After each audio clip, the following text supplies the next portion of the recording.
I'm standing by a laurel shelter belt up in our new planting in Kennel Close, which was started in 2007. The laurel hedge behind me was planted in about 2011, but if we turn and have a look around the panorama of Kennel Close, you can see facing west a huge laurel hedge which was planted only in 2007. So it's not quite 20 years old, and already it's up to around about 20 feet. It's very thick. When we look over towards the west, we see where the prevailing westerly gales will come from, where the salt spray will come from, and clearly the laurel is very important to protecting the young plants we've planted out up here. But that isn't quite enough. But when we stop and look to the east, we see no wind protection at all. This little strip of young trees was planted about 25 or 30 years ago as a windbreak. In those days, this was an arable field growing barley, and these trees are now up and out of sight, and we've recently trimmed them along,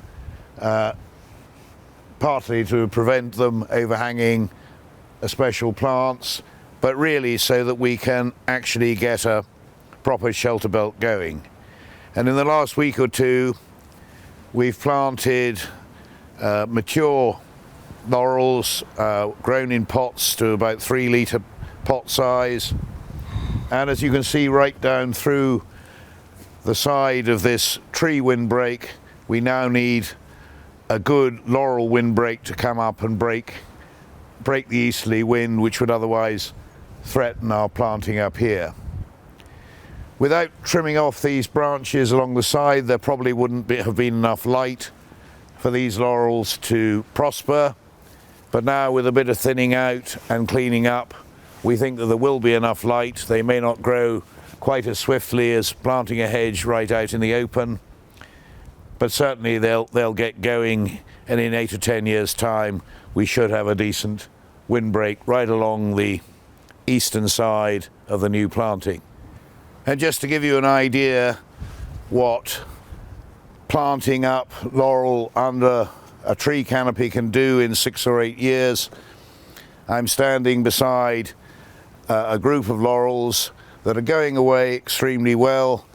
Despite the tree cover, they're finding quite enough light to grow away properly, and just look at the new growth which they've achieved last year.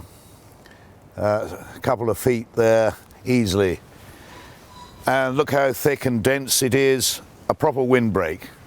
If you're going to grow ericaceous plants and camellias and rhododendrons and magnolias, you do need proper shelter belts to shelter them from the worst of the winds. And as February comes, we fear an east wind is coming, and this laurel hedge will minimize the damage. So think about doing the same thing in your garden if you've got an exposed corner, or you're trying to grow nice plants near the sea with salt spray.